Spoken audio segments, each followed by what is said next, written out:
Bonjour Benoît Test. Bonjour. C'est aujourd'hui la rentrée scolaire pour un peu plus de 12 millions d'élèves, la deuxième rentrée en temps de crise sanitaire. Le porte-parole du gouvernement, Gabriel Attal, parle d'une rentrée la plus normale possible. Est-ce que pour vous cette ambition a du sens ? On ne partage pas l'expression dans ce qu'elle affiche. Nous, on pense que la rentrée est de nouveau hors norme après 18 mois d'une crise sanitaire qui a épuisé l'école, les personnels, les élèves, les familles. Ça ne veut pas dire qu'on n'a que des inquiétudes et qu'on est dans la pure anxiété en disant que la rentrée est hors norme, mais il y a d'une part un rattrapage, il y a des inégalités qui se sont creusées, il y a des enjeux pédagogiques énormes à cette rentrée, et puis il y a l'épidémie qui continue à faire planer sa menace. Et encore une fois, quand je dis hors norme et quand je l'oppose à la normalité voulue par Gabriel Attal, c'est pas pour être inquiet, pour le plaisir d'être inquiet et anxiogène. On espère tous que l'épidémie va reculer. Pour le coup, en Guadeloupe, là, la rentrée est pas du tout normale puisqu'elle ne se fait pas du tout. Mais pour le reste du territoire, on espère tous que ça va reculer. Mais il faut tout anticiper pour faire en sorte que ça ne se passe pas. Et on a l'impression qu'en disant que la rentrée est normale, on dit tout va bien et que finalement, il n'y a pas besoin de prendre des mesures supplémentaires. C'est une forme de méthode Coué un peu ? Un petit peu, ouais. Voilà, c'est un peu... Le protocole sanitaire qui est en place, est-il parfaitement clair dans les différents établissements scolaires ? Parce qu'il faut quand même rappeler que c'est pas facile de s'y retrouver. Depuis mai 2020, il y a eu 39 mises à jour du protocole sanitaire. Donc il faut suivre. Hein. Oui, vous avez raison de le signaler. Et pour le coup, on a subi des ordres, des contre-ordres. Et comme vous dites, il y a eu 39 modifications pour au final un protocole qui est peu ou prou à peu près la même chose. C'est-à-dire port du masque, c'est-à-dire aération des locaux, et qui n'a pas véritablement été amélioré dans sa mise en œuvre. La question des masques, par exemple, dans les cours de récréation n'est pas claire. C'est plus prévu par le protocole, mais ça a été de nouveau dit par Jean Castex. Oui, le 26 août, il a dit que, contrairement au niveau 2 du protocole qui est en place... Exactement, donc du coup... les enseignants ne savent pas trop bien ce qu'ils doivent faire à cet égard. On ne sait pas exactement ce qu'il faut faire, et donc c'est dans chaque école, dans chaque établissement qu'on se débrouille, on édicte des règles et on essaie de les faire respecter à peu près. Bon, en extérieur, on peut penser que le port du masque est quand même très compliqué, surtout quand c'est sur des temps de récréation où on a été pendant 2 heures, pendant 3 heures pour les élèves, c'est long avec le masque. Donc voilà, mais c'est typique effectivement des ordres et des contre-ordres, des choses qui ne sont pas très claires derrière l'apparence de règlements qui sont très longs et de protocoles qui sont très détaillés. Mais vous imaginez des collègues enseignants faire en quelque sorte la police sur le port du masque en extérieur ? Alors dans les classes, c'est effectivement déjà en ce intérieur, qui se passe. Oui, mais en extérieur. Mais en extérieur, effectivement, je vous le disais, moi, ça me semble très très compliqué. Je pense que d'ailleurs, c'est pas l'essentiel, je pense, de la lutte contre l'épidémie. Il y a beaucoup quand même de voix qui disent que en extérieur, quand on respecte la distance, donc c'est peut-être ça qu'il faut faire respecter, le port du masque est pas absolument indispensable et se justifie pas forcément.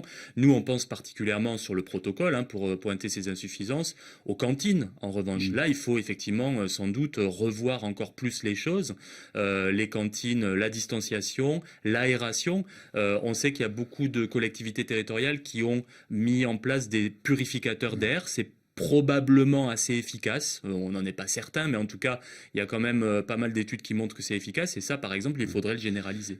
Les personnels qui travaillent dans les cantines, qui font le service, ne sont pas soumis à une vaccination obligatoire.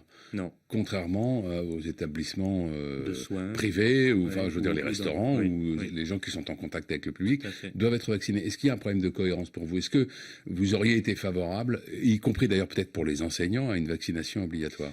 Alors, il y a un problème de cohérence, effectivement, avec ce pass sanitaire. Nous, on a dénoncé depuis le début le côté autoritaire, incohérent et stigmatisant du pass sanitaire, parce que finalement, il s'applique à certaines professions plutôt qu'à d'autres.